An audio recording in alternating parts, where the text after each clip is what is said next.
Salut tout le monde, ici Marika. Vous vous apprêtez à écouter le 5e segment du récit audio La Membrane. Bonne écoute! Il était inconcevable que Ségolène renvoie les deux jeunes gens à leur quartier inhospitalier de la périphérie après les révélations qu'ils lui avaient faites. Les chances qu'ils déplacent le spécimen dès leur retour étaient beaucoup trop élevées. Il était hors de question que ce risque soit pris. Les moins que rien de leur famille pouvaient bien les accuser de kidnapping, qu'elles n'en auraient rien à faire. Et s'ils se faisaient assez résilients pour tenter des démarches administratives, elles s'organiseraient habilement pour que les papiers disparaissent malencontreusement. La Valcour avait cherché à ébranler sa position de pouvoir, et elle saurait rapidement ce qu'il en retournait quand on s'opposait à son autorité. À la suite de leur conversation, elle les fit escorter jusque dans l'une des nombreuses antichambres du centre. De coutume, c'est là que les cobayes ou les évadés étaient gardés sous haute surveillance. Les murs capitonnés assuraient que les patients ne se suicident pas en se fracassant le crâne sur une surface dure. En ce sens, les planchers avaient été réfléchis de la même manière. Une minuscule puce, servant d'œil espion, avait été insérée dans le judas de la porte, cette dernière complètement infranchissable. Le chemin jusqu'à l'espace réservé rendait la directrice du CRC nerveuse. Par conséquent, elle exigea que les yeux de Villanelle et de Cliane soient bandés afin qu'une regrettable situation, comme il était arrivé plus tôt, ne se reproduise pas. Ils en savaient déjà trop. Le balancier devait demeurer plus lourd de son côté, et elle ne laisserait jamais percevoir qu'elle avait pu en douter, ne serait-ce que l'ombre d'un instant. Dès que les invités indésirables quittèrent l'enceinte de son bureau, elle reprit son téléphone avec une poigne légèrement trop vigoureuse. Consciente de son état, elle prit une longue respiration profonde avant d'appuyer sur la touche qui établirait la connexion entre elle et le chef des opérations d'extérieur. « Agent Constant, ici du Verger. Rassemblez une équipe constituée de vos meilleurs membres. Misez sur ceux qui sont en mesure de faire preuve de rudesse et d'agressivité, mais qui peuvent à la fois se montrer discrets jusqu'au déploiement de la violence. Amenez avec vous le passeport droit acquis. Il est question d'un cas de force majeure. Je vous envoie probablement sur la mission la plus importante de votre carrière. Retrouvez-moi dans mon bureau le plus rapidement possible. » Les résidents de la périphérie se rappelleraient longtemps, voire toujours, la visite de l'escouade tactique qui avait ravagé leur habitation et par le fait même, leur vie cette journée-là. Le saccage avait été omniprésent, le respect absent. Certains soldats avaient carrément été munis de lance-flammes. Les sous-sols et greniers pour la minorité qui avait le privilège de détenir un espace aussi vaste avaient été ratissés et certains avaient vu les flammes les lécher. Les souvenirs partirent en fumée en même temps que les espoirs futurs de nostalgie probable. L'odeur de brûlé voyagea jusqu'au bâtiment de l'entre-deux. Quelques passants virent même leurs habits se tacher d'une suie collante, puisque mélangée à la pluie qui tombait de façon drue en cet après-midi. En réaction, quelques sourcils pointèrent en signe de questionnement, mais elles reprenaient aussi vite leur position initiale, car il était d'habitude de ne pas interroger pour s'éviter les ennuis. Le soir de ce jour tragique, on recensa 6 morts dans les informations transmises par un interphone sur la place publique. Évidemment, il n'y eut aucun regret, aucune trace de tristesse dans la voix radiophonique qui annonça les pertes. Après tout, ce n'étaient que des sous-merdes de la périphérie. La personne responsable des élocutions publiques ne s'arrêta pas là. Elle avertit la population qu'il y aurait convocation par le centre dans les heures qui suivraient. Ainsi, on les invitait à demeurer alertes d'ici le lendemain matin. Cette nouvelle ne calma pas la panique déjà bien installée dans la communauté. Cependant, elle engendra un besoin viscéral de rassemblement afin de satisfaire un désir de solidarité. Le centre oubliait souvent que la plus grande force de la périphérie était sa capacité à se tenir les coudes serrés. Dans l'adversité, l'entraide est l'arme la plus puissante. D'autant plus qu'elle est très difficile à contrecarrer lorsque la loyauté règne en reine. Autour des feux de Barry, les voisins se réunirent pour revenir sur les événements de la journée. On apprit que l'un des décédés était un homme âgé qui avait strictement refusé qu'on fouille son grenier. La raison était surprenante. Le vieillard, anciennement ingénieur, avait commencé à fabriquer un aéroplane dans le but de s'extirper de Providence par les voies aériennes. Il tenait à tout prix à ne pas révéler son secret. Naturellement, l'engin fut complètement détruit sous les yeux des témoins présents. Une dame avait décroché une droite à l'un des agents car il voulait réquisitionner tous ses albums photos de jeunesse. Personne ne parvenait à dire en quoi ces objets avaient un quelconque rapport avec ce qu'on cherchait, car non, l'objectif de cette opération n'avait pas été révélé. On avait frappé, brisé, brûlé, tué, sous aucun prétexte divulgué. Le chef de cette brigade avait brandi à quelques reprises le passeport maudit qui lui permettait de faire absolument tout ce qu'il voulait. Or, une famille ne s'était pas jointe au regroupement le soir venu. Les maçons ne firent pas acte de présence. Camille, une adolescente qui demeurait dans la maison adjacente à la leur, dit qu'elle les avait vus sortir de chez eux avec un sac sur la tête.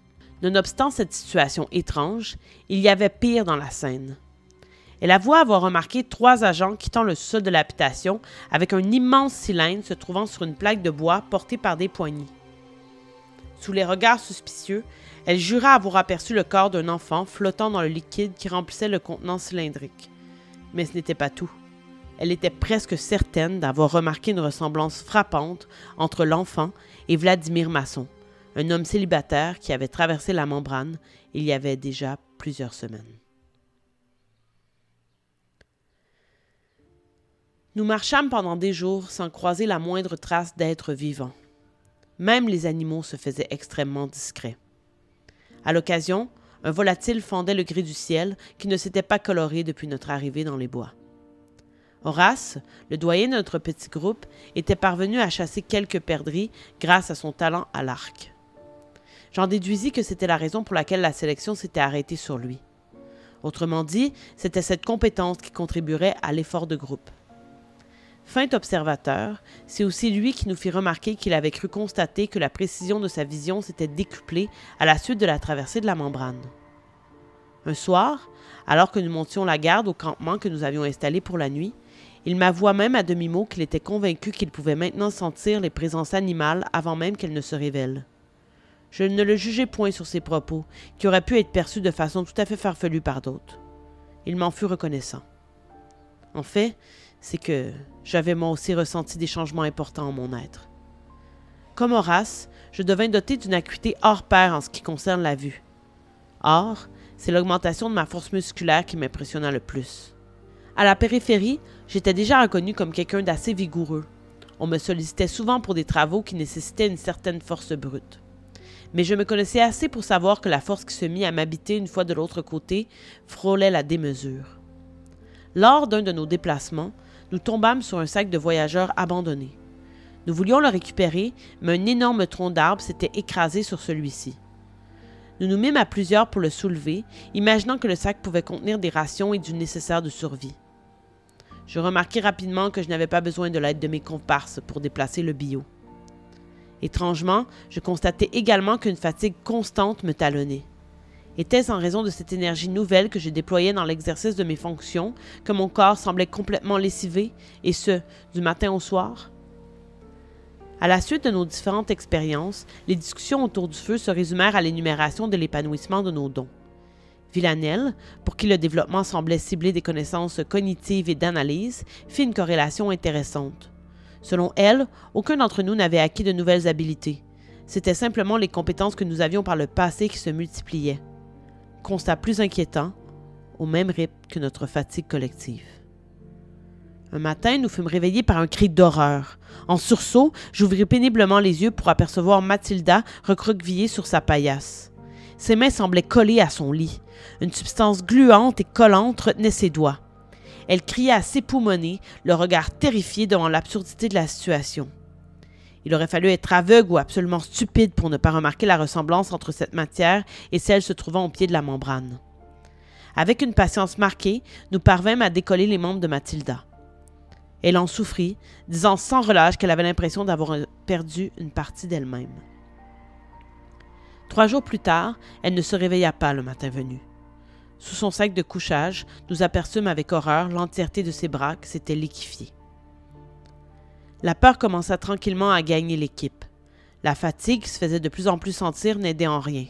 La paranoïa fit son entrée dans notre voyage. Certains accusèrent d'autres de voler des rations. Des vérifications minutieuses de chacun des sacs de couchage furent faites au cas où l'un d'entre nous aurait glissé un outil tranchant dans les coutures durant son temps libre. Les tours de garde ne se firent plus à 2, mais à 3, pour toujours avoir un témoin.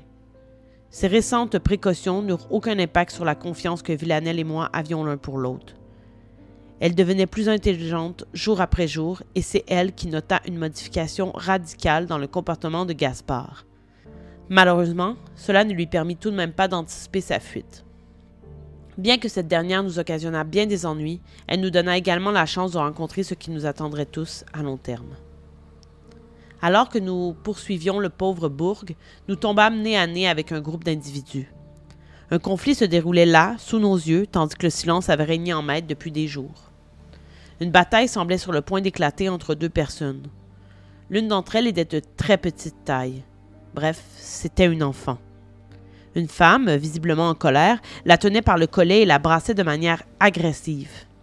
Automatiquement, grâce à mes sens décuplés, je vis que les mains de la femme dégoulinaient de la même substance que celles de Mathilda. Malgré le branle-bas de combat, je parvins dans un ultime regard à remarquer l'effrayante similarité des traits des deux personnes qui se bousculaient. Comme si l'une était l'enfant de l'autre. Un enfant au faciès identique. Merci à tous ceux et celles qui m'ont suivi dans ce projet qui était le récit audio de la membrane. Comme annoncé lors de la dernière vidéo, lors du dernier enregistrement, il s'agit du dernier segment. Je vais prendre une pause, peut-être que je vais arrêter tout court, mais bon, il y a un possible retour à l'automne, puisque tout de même, je nous laisse sur un suspense. Il y a encore bien des réponses qui n'ont pas été données sur le récit de la membrane. J'espère donc vous retrouver à l'automne, mais d'ici là, j'aimerais bien que vous m'écriviez en commentaire sous la vidéo vos hypothèses, vos idées sur ce que fait véritablement la membrane aux malheureux qui la traversent. Si ce n'est pas déjà fait, je vous invite à mettre un petit pouce sur cette vidéo sur YouTube, à nous suivre sur Facebook, Instagram et si jamais vous avez un peu plus de moyens que les gens de la périphérie, je vous invite également à nous soutenir sur Patreon, là où vous pouvez trouver tous nos projets en avance. Merci d'avoir été là et à la prochaine.